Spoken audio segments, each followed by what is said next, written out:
শিক্ষার্থীবৃন্দ, আজকে আমাদের আলোচনার বিষয় হচ্ছে নগদ প্রবাহ বিবরণী।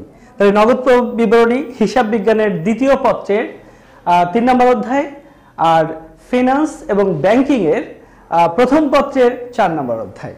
তাহলে নগদ প্রবাহ বিবরণী সম্পর্কে আমরা আজকে আলোচনা করব। আর তোমাদের শুভেচ্ছা জানাচ্ছি, তোমরা এই ক্লাসটি দেখছো। আর আমরা আসি, তাহলে কষ্ট করে যেহেতু ক্লাসটি দেখবে, তাহলে এই সম্পর্কে আমরা জেনে নিই। তাহলে নগদ প্রবাহ বিবরণী বলতে কি বোঝায়? অর্থাৎ একটি প্রতিষ্ঠানের বিভিন্ন কার্যক্রম থেকে এই যে নগদ টাকা আসছে, নগদ টাকা যাচ্ছে, এটা কিভাবে আসছে, কিভাবে যাচ্ছে, এই নগদ টাকার যে আর্থিক সিদ্ধান্ত গ্রহণের জন্য নগদ প্রবাহ বিবরণী করা হয়। একটা সময় কিন্তু নগদ প্রবাহ বিবরণী করা হতো না, তখন তহবিল প্রবাহ বিবরণী ছিল।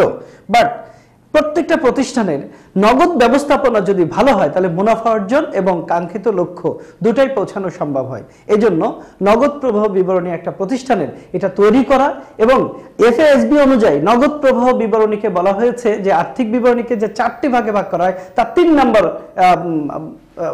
নম্বরে আছে হলো নগদ প্রবাহ বিবরণী। প্রথমে আয় বিবরণী, পরে হচ্ছে আর্থিক অবস্থার বিবরণী, এবং আর্থিক অবস্থার বিবরণীর পরেই নগদ প্রবাহ বিবরণী তৈরি করা হয়। এখন অনেকে তোমাদের প্রশ্ন আসতে পারে, আর্থিক বিবরণীতে আমরা সম্পদ দায় জানতে পারি, আয় বিবরণীর মাধ্যমে আমরা লাভ ক্ষতি জানতে পারি, কিন্তু নগদ প্রবাহ বিবরণী তৈরি করার প্রয়োজন কেন? আসলে এটা প্রয়োজন হচ্ছে একটি প্রতিষ্ঠানের কিভাবে নগদ টাকা এসছে, নগদ টাকা যাচ্ছে, কোন কোন খাত থেকে নগদ আসছে, কোন কোন খাতে নগদ যাচ্ছে, এটা জানা কিন্তু যারা আর্থিক ব্যবস্থাপক থাকে তাদের দরকার। কিন্তু আমাদের আয় বিবরণী এবং আর্থিক অবস্থার বিবরণী কোনোটি এটি দেখাতে পারে না। এরা শুধু কি দেখাতে পারে? হাতে কত টাকা আছে বা ব্যাংকে কত জমা আছে। আর নগদ প্রবাহ বিবরণীর মাধ্যমে পরিষ্কার করে আমরা জানতে পারি যে বিভিন্ন কার্যক্রমের মাধ্যমে কিভাবে টাকা আসছে, কিভাবে টাকা যাচ্ছে, ভবিষ্যতে কি পরিমাণ টাকা আমাদের প্রয়োজন হতে পারে, অথবা কোনো কার্যক্রমে যদি টাকার উদ্বৃত্ত থাকে সেই টাকাকে কিভাবে কাজে লাগাতে হবে, এই বিষয়গুলো কিন্তু নগদ প্রবাহ বিবরণীর মাধ্যমে জানা যায়। এবং এটি IAS 7 অনুযায়ী করা হয়, এবং IAS 7 হলো ইন্টারন্যাশনাল অ্যাকাউন্টিং স্ট্যান্ডার্ড, এবং এই 7-এ বলা হচ্ছে নগদ প্রবাহ বিবরণী হচ্ছে এর 3টি কার্যক্রম থাকবে। এক পরিচালন কার্যক্রম, 2 হচ্ছে বিনিয়োগ কার্যক্রম, এবং 3 হচ্ছে আমাদের অর্থায়ন কার্যক্রম। তার মানে আমাদের যে অর্থায়ন কার্যক্রম, তার মানে এখানে 3টা কার্যক্রমের মাধ্যমে নগদ টাকা আসে এবং যায়। এখন তোমাদের সাথে এতটুকু আবার আলাপ করে নেওয়া প্রয়োজন, সেটা হচ্ছে যে নগদ প্রবাহ বিবরণী কতভাবে করা যেতে পারে। হ্যাঁ, প্রত্যক্ষ এবং পরোক্ষ দুভাবে করা যেতে পারে। তবে আমরা আমাদের অ্যানালাইসিস করে দেখেছি বোর্ড পরীক্ষায় পরোক্ষ পদ্ধতি সবচেয়ে বেশি আসে। আবার তুমি যদি ভালো স্টুডেন্ট হও, তোমার যদি ইচ্ছা থাকে আমি পাবলিক বিশ্ববিদ্যালয়ে চান্স পাবো, তাহলে তোমাকে প্রত্যক্ষ পদ্ধতি ভালো করে শিখে নিতে হবে। তবে পরোক্ষ পদ্ধতি আজকে আমরা আলাপ করব, এবং পরবর্তীতে আবার তোমাদের সাথে প্রত্যক্ষ পদ্ধতি আমি দেখিয়ে দেব। তাহলে শিক্ষার্থীবৃন্দ, আমরা আলাপ আর না বাড়িয়ে আমরা সরাসরি কিভাবে পরোক্ষ পদ্ধতিতে নগদ প্রবাহ বিবরণী তৈরি করা যায়, কিভাবে উপস্থাপন করতে হবে, সে বিষয়টি আমরা জেনে নিই। তাহলে দেখো শিক্ষার্থীবৃন্দ, এই পদ্ধতির নাম হয়েছে নগদ প্রবাহ বিবরণী পরোক্ষ পদ্ধতি।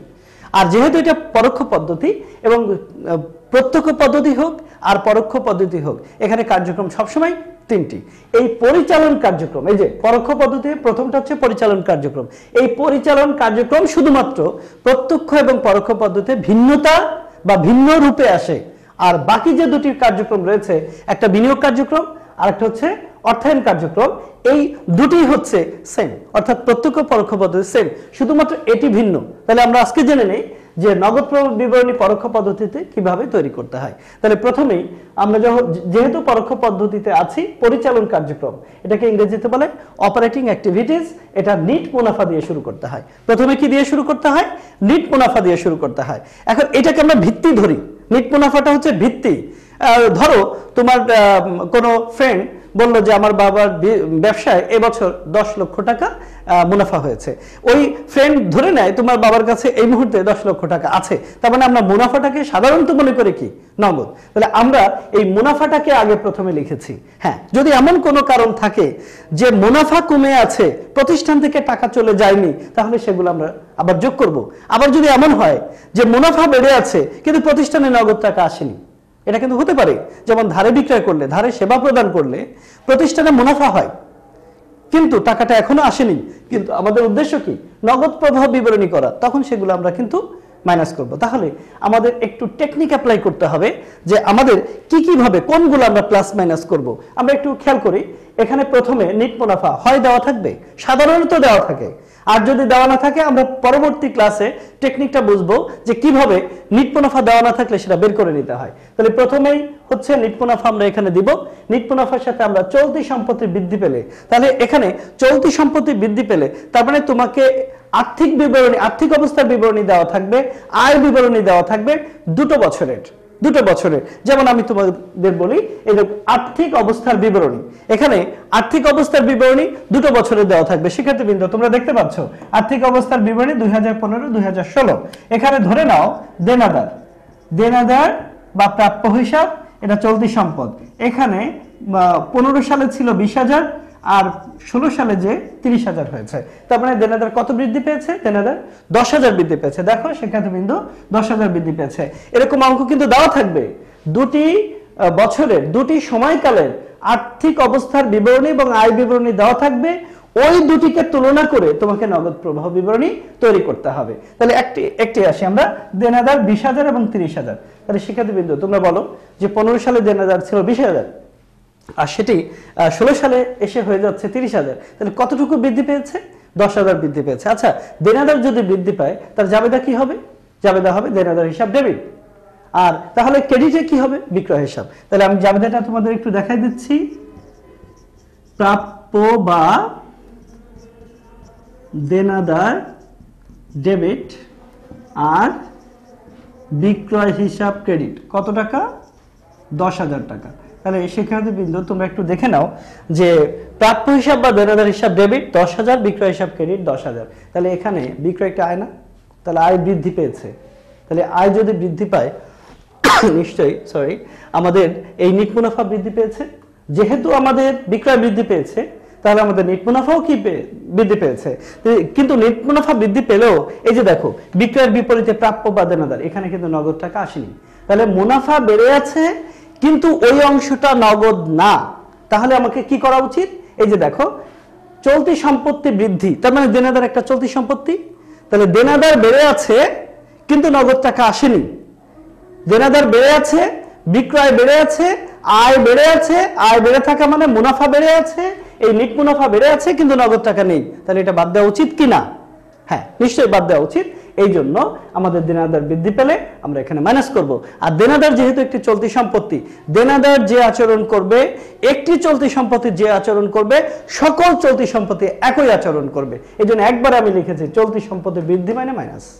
কার থেকে মাইনাস? মুনাফা থেকে মাইনাস। আচ্ছা শিক্ষার্থীবৃন্দ, অপরদিকে যদি চলতি সম্পত্তি হ্রাস পায়, যেমন চলতি সম্পত্তির মধ্যে একটি বলি দেনাদার, দেনাদার যদি হ্রাস পায় তাহলে আমরা এখানে দেখতে পাচ্ছি 20,000 থেকে 10,000 হয়ে গেছে। গত বছর ছিল 20,000, এবছর হয়েছে 10,000। তার মানে দেনাদার যদি হ্রাস পায় তাহলে জাবেদাটা কি হবে? নগদান হিসাব ডেবিট, দেনাদার হিসাব ক্রেডিট। তার মানে দেনাদাররা আমাদের টাকা পরিশোধ করেছে। তা দেনাদাররা যদি আমাদের টাকা পরিশোধ করে তাহলে নগদ টাকা এসছে না আসেনি? নগদ টাকা নিশ্চয়ই এসছে। তাহলে দেনাদার একটি চলতি সম্পত্তি, চলতি সম্পত্তি হ্রাস পেলে নগদ বৃদ্ধি। আমরা এখানে দেখতে পাচ্ছি যে দেনাদার হ্রাস পেয়েছে, নগদ টাকা এসছে। তাহলে যেহেতু নগদ টাকা এসছে তাহলে চলতি সম্পত্তি হ্রাস পেলে নগদ টাকা আসে, তার মানে এটা প্লাস। আর চলতি সম্পত্তি বৃদ্ধি পেলে আমাদের এখানে মাইনাস। ঠিক আছে? ঠিক একইভাবে চলতি দায়ের ক্ষেত্রে কি হবে? চলতি দায়ের ক্ষেত্রে আমি তোমাদের একটা একদম সহজ বুদ্ধি দিয়ে দিই। তোমরা যারা সারা বাংলাদেশে যারা এই ক্লাস শুনছো, যারা ঢাকা শহরে আছো বা ঢাকার বাইরে আছো, রিকশায় চড়েছো? হ্যাঁ নিশ্চয়ই, রিকশায় তো অবশ্যই চড়েছো জীবনে একবার হলেও। এখন তুমি রিকশায় উঠেছো, রিকশা যাচ্ছে দক্ষিণ দিকে, তুমি ওই রিকশায় বসা, তুমি কোন দিকে যাচ্ছ? নিশ্চয়ই দক্ষিণ দিকে। আবার রিকশা ঘুরে এবার পশ্চিম দিকে যাচ্ছে, তুমি কোন দিকে যাচ্ছ? পশ্চিম দিকে যাচ্ছ। ঠিক দায়ের ক্ষেত্রে হলো যে দায় যেমন হবে, দায় যেমন এখানে হবে তেমন। অর্থাৎ দায় যদি বৃদ্ধি পায়, অর্থাৎ চলতি দায় যদি বৃদ্ধি পায় আমরা প্লাস দেখাবো। চলতি দায় বৃদ্ধি হলে প্লাস, চলতি দায় হ্রাস পেলে মাইনাস। ব্যাস মনে রাখবা, রিকশা চলতি দায়ের ক্ষেত্রে হচ্ছে কি? রিকশা। তার মানে দায় যেমন এখানে কাজটি হবে তেমন। এখন তোমাদের অনেকের প্রশ্ন, স্যার একটু বুঝাই দেন যে কেন। দেখো এখানে আমি দেখাচ্ছি প্রদেয় হিসাব। প্রদেয় হিসাব ধরো এখানে 30,000 আছে গত বছর, আর এবছর প্রদেয় হিসাব আছে 20,000। তবে প্রদেয় হিসাব মানে তো পাওনাদার, সবাই জানো। পাওনাদার কমে কেন? পাওনাদার কেন কমে? যদি আমরা পাওনাদারদের টাকা পরিশোধ করি, তাহলে পাওনাদারদের টাকা পরিশোধ করলে পাওনাদার হ্রাস পায়, অর্থাৎ নগদ টাকাও কি হচ্ছে, চলে যাচ্ছে। তাহলে আমরা পাওনাদার একটা চলতি দায়, তাহলে চলতি দায় হ্রাস মানে হ্রাস, পাওনাদার হ্রাস মানে আমাদের টাকা চলে গেছে। তাহলে পাওনাদার একটা চলতি দায় যদি হ্রাস পায় টাকা চলে যায় প্রতিষ্ঠান থেকে মাইনাস। ঠিক একইভাবে চলতি দায় যদি বৃদ্ধি পায় তাহলে বুঝতে হবে আমাদের টাকাটা ওই পরিমাণ এসছে। তার মানে আমরা বুঝে নিলাম চলতি সম্পত্তি এবং চলতি দায় এই দুইটার ক্ষেত্রে, চলতি সম্পত্তির ক্ষেত্রে বিপরীতমুখী। চলতি সম্পত্তি বৃদ্ধি পেলে মাইনাস, হ্রাস পেলে প্লাস। আর চলতি দায়ের ক্ষেত্রে বৃদ্ধি পেলে বৃদ্ধি, হ্রাস পেলে হ্রাস। আর পরিচালন অ্যাক্টিভিটিতে আর কয়েকটা বিষয় একটু জানতে হবে।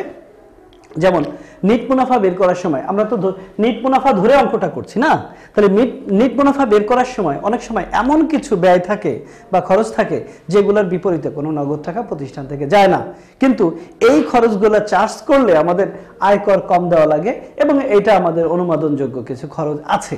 যেমন অবচয়, স্থায়ী সম্পত্তির উপর আমরা অবচয় ধরি, আবার যে সমস্ত স্থায়ী সম্পত্তি দেখা যায় না তাদের উপর আমরা অবলোপন করি। তাহলে অবচয়, অবলোপন, আবার কোনো সম্পত্তি যদি বিক্রি করতে যেয়ে কোনো ক্ষতি হয় তাহলে এই তিনটা এর জন্য কোনো নগদ টাকা প্রতিষ্ঠান থেকে যায় না, বাট মুনাফা নির্ণয় করার সময় এগুলো বাদ দেওয়া হয়। আর মুনাফা নির্ণয় করার সময় যেহেতু এগুলো বাদ দেওয়া হয়, বাদ দিয়ে মুনাফা নির্ণয় করা হয়, মুনাফা কমে গেছে কিন্তু প্রতিষ্ঠান থেকে কোনো টাকা আউটফ্লো হয়নি, প্রতিষ্ঠান থেকে কোনো টাকা কি আউটফ্লো হয়নি। তাহলে প্রতিষ্ঠান থেকে টাকা আউটফ্লো হয়নি, অপরদিকে আবার মুনাফা কমে আছে, তাহলে ওই টাকাটা তো প্রতিষ্ঠানে স্টিল আছে, আর আমরা তো নগদ প্রবাহ বিবরণী করছি, এই জন্য এগুলো আবার কি করতে হবে, যোগ করতে হবে। অবচয়, অবলোপন, সম্পত্তি বিক্রয়জনিত ক্ষতি, এগুলো যোগ করতে হবে। ঠিক একইভাবে যদি সম্পত্তি বিক্রয়জনিত মুনাফা হয়, তাহলে ক্ষতিটা প্লাস হবে আর সম্পত্তি বিক্রয়জনিত মুনাফাটা মাইনাস হবে। এখন এখানে তোমরা ব্যাখ্যা চাচ্ছ, আমি ব্যাখ্যা দিব তোমাকে বিনিয়োগ কার্যক্রম বোঝানোর পরে। এই ব্যাখ্যাটা দিব যে কেন এটি এখানে কি হয়েছে, মাইনাস হয়েছে, অর্থাৎ সম্পত্তি বিক্রয়জনিত মুনাফা মাইনাস হয়েছে।